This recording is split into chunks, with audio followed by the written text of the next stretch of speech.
Well, hello and welcome to another edition of 907 Sports, where it is all Alaska all the time. And Jordan Rodenberg calling the plays in this one, joined by Tyler Lane. And I believe last Wednesday when we checked in, there wasn't snow, and now we got a fresh blanket coating for us. Most certainly. It's always that time of year where, I'm always waiting outside, looking outside my apartment, being like, when's it coming? Oh, there it is. So Yeah. about time, start thinking about those winter sports and all the things. Maybe a little different from last year, cancellations, things that happened. So hopefully a little more snow this year, keep those things around. Yeah, we got off to the same start last year. A lot of good snow, a lot of two-legged and four-legged athletes were very excited, only to see a lot of that melt away, and so we'll see what happens. But for now, it's here to stay. And some of our elite skiers are getting ready to go on these World Cup, compete internationally. So it's a good time for them to get a little bit of training in before they head off. But for now, what we're going to talk about here is some of the stuff that's happened here locally as of this week.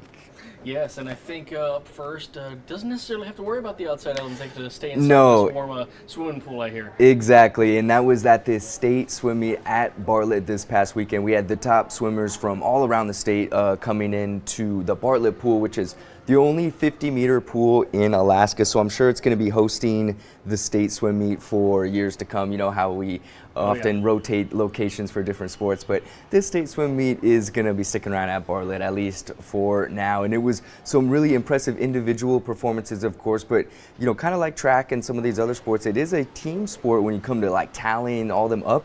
And you see these boys right here fired up. That's the West Valley relay team, and ironically, that was the only event that they won all day. But when you stack up where they placed throughout and add up all the numbers, they took first for the first time ever in the boys' state championship. And, they didn't know until 10 minutes before it was handed out. They're still tallying all these points. There's 24 events, so who really knows until it comes down to it. So that was pretty cool to see West Valley, while Eagle River on the girls' side defended their title. Reese Woodward winning 2 title events in that one. So she shined in that one. But as far as individual performances, some pretty impressive ones.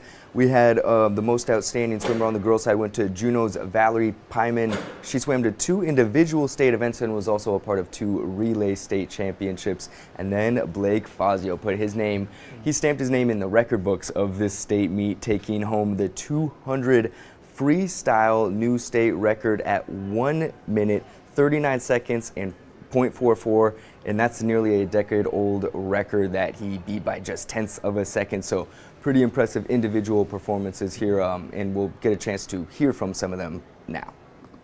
A lot of things flashed through my eyes, just thanking my competitors, hugging them, freshman year being one of the small guys, and really thinking about not placing high. It was just really the last moments that kind of flashed. That's what really went through my head. I think that support is really important.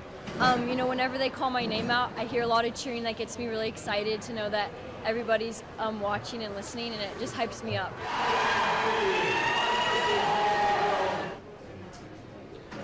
And as I look through this for the first time here after a while, obviously, I think about how impressive this is when I consider going to regions last week and I saw so many Eagle River kids throughout that lineup. Saw Juneau Douglas kids throughout the lineup. Juneau Douglas stepping up, as you can see. Yeah. I was impressed at how many of these people beat out a lineup like that. That was just something that impressed me going into last week. And obviously, congratulations to West Valley in that process. Yeah, taking them that one. So that was really exciting. And of course, there's other local swim events and clubs and such going on throughout the year. So we'll be checking in on them as well. But that was putting a bow on the swim season. That's another one down. Next one's volleyball, and then it'll be wrestling, and then we'll start picking up some of those other winter sports like basketball and skiing here soon enough.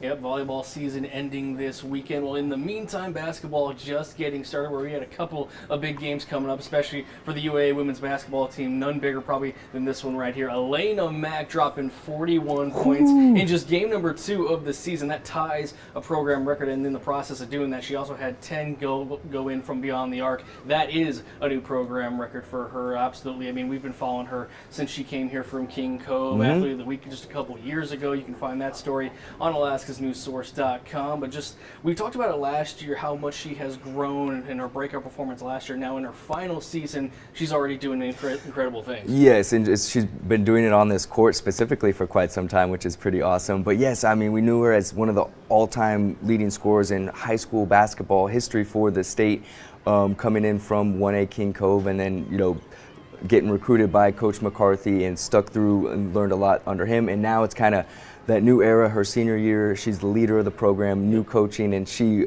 didn't shy away from any moment. She really took it by the horns and said, okay, this is my team, this is how we're going to do it this year, and made a statement early on, which was awesome. And the only returner from a team last year that went on to win the GNAC championship, and clearly that mentality as a senior showing in how she's going to move forward after this performance. I'm not going to put any pressure on myself to go out and score 40 again. I'm going to just continue to look for my shot, give us the best look that we can on the offensive end. If that means I make an extra pass, I'm going to do that. And another big performance as well happening in the basketball season. You guys, if you guys catch that first game as well, Miley Anderson from Wasilla also having her moment as well, 23 points in her debut. So back-to-back nights, this team really just had a standout, and obviously both Alaskan athletes is pretty incredible. Yeah, Jennifer Nash from Tikiook had 9 assists in one of these games as well. So, and luckily it's early in the season, so still a lot of time to catch these Alaskan athletes in action. So check out the UA women's basketball team. Exciting stuff there, as we'll circle around these other college basketball programs as the seasons go on. And Elaina Mack, former athlete of the week, one of these swimmers, foreshadowing future athlete of the week, hint, hint. And then, but as far as our recent athlete of the week, it started with a fitness journey 5 years ago, just, hey, you know, let's get stronger, let's get healthier, and it's turned into representing the state and the country on the global stage at a competition. So let's meet and introduce you to our athlete of the week, Renalyn Sodasanti. Inside this Anchorage gym, you'll find a small athlete with big dreams. So grateful, you know, like it's a blessing, it's an honor to be chosen. 47-year-old Renalyn Sodasanti began her fitness journey 5 years ago after she was diagnosed with a hypothyroid condition. I just listened to my body. Yeah, listen to my body, and then so I started with the dish some of the bad, you know, bad food, and that's how I start. And then of course, like, sign up, be in the fitness class, and that's how I start.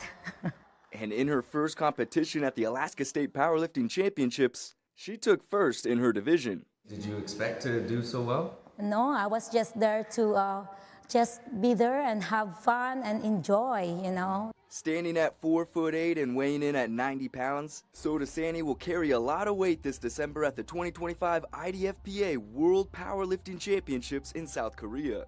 Oh, it's my honor. I can't even you know, be an example and represent also not only Alaska but the whole, you know, the whole world and the U.S. From a personal fitness journey to representing the country. You know, when I realize it's getting closer and closer, that's where it gets like I'm getting, you know, all this nervousness and excitement. Out of a small gym with big support. My friends, family, my fit family, especially here at the Sweet Lab, so they're very, very supportive. Yeah, and always pushing me to be the best athlete I could be.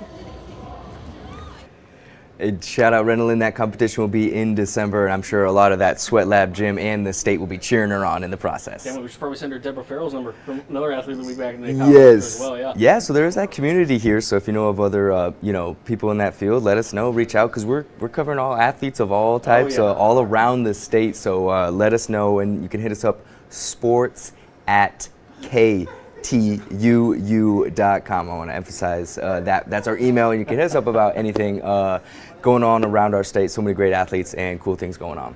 Yes, but I think something else happened this weekend that I think not many people might have expected. No. Visit from Middle Earth. That's right, yes. Tonight for the Wolverines is number 30, Liam Ernst, and Frodo Baggins, our center ice.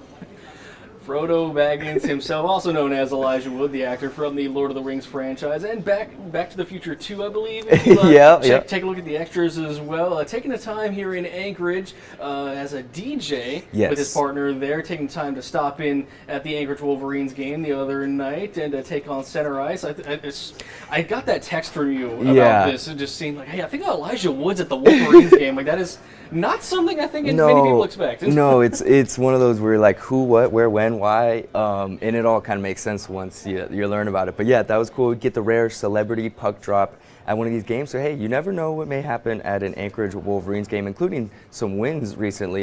They've been doing well. So look forward to see how that rest of that junior hockey plays out. They're going to start playing each other a lot more. The Kenai River Brown Bears, Fairbanks Ice Dogs, Anchorage Wolverines, that Club 49 Cup. One of the most sought after trophies in the state, just giving like what's on the line, who's battling for it, how long it is throughout the season. So excited for that. And it's still early as well. I mean, we're going to be seeing games from these teams until April, so a long way to go, a lot more games and a lot more action-packed rivalry to go the rest of the way. Yes, and we'll be bringing it to here on 907 Sports and throughout the broadcast. We're getting ready for our regularly scheduled 4, 5, 6s and late editions, so be sure to tune in. But for now, that will do it. We appreciate you tuning in, and we'll catch you next time.